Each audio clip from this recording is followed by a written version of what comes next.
السلام علیکم نوی ویډیو سره تاسو خلکلې وایو یو الک را پاسي خپل مور او خپل خور د غیرت په نوم باندې ډېره بېدلتیا سره قتل کوي. مور او خور یې خیل داسې څه خلکت کړی وي چې د الک د مور او خور قتل ته مجبور شي. دوستانو کو چې تاسو د دې پوره معلومات باره کې ځان قبلول غواړئ کو سپورټ چا زموږ د چینل مخه نوی سبسکرایب کړئ خو موږ زموږ د چینل مخه سبسکرایب کړئ ته نشان څخه مخه وهئ چې زموږ خلیوان نوی معلوماتي ویډیو تاسو ته په اسانۍ سره ملاويږي.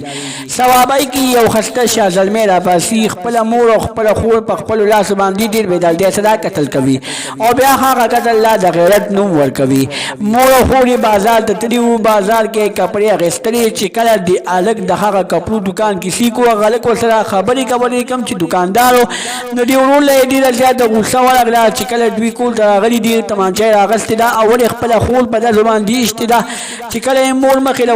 ورغلې ده بیا یې خپله مور هم ډېره بېدلتیا سره قتل کړې ده. دې الک ډېر زیات ظلم کړی دی، د ظلم انتخاب کړی دا چې کله یو کس جامې اخلي یو ښځه جامې اخلي هغه به خامخا دکاندار سره خبرې کوي، دکاندار نه به جامې بیه کوي. خو دې هلک په هغه خبرو باندې ډېره زیاته غوسه ورغله او چې کله یې خور کور ته راغلله نو د غیرت نوم یې وله ورکړو او خپله خور یې په خپلو لاسو باندې ډېره بېدلتیا سره قتل کړه. او مور خو یو داسې غلطي وي چې کله بچی ډېر زیات ګناهګار شي خپله مور ووښي خپله مور وټکوي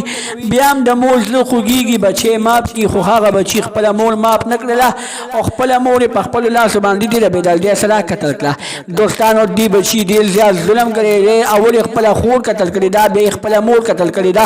خور خو هغه غلطي وي مشرۍ خور یې وه چې مشرۍ خور د مور حیثیت لري او مشرۍ ورور د پلار حیثیت لري. خو دا که شرۍ ورور راپاڅېدو او خپل ځان یې په خپلو لاسو باندې تمانچه راواخېسته او خپله مور او خپله خور یې ډېره بېدلتیا سره قتل کړل. دوستانو ووایي چې زه پې پوټیم ستومانه نه یم، زه پې بیخي خپېمانه نه یم، ما د غیرت په نوم باندې قتل کړي دي او د غیرت په نوم باندې قتل څه قتل نه وي. دوستانو دا به زموږ نننۍ ویډیو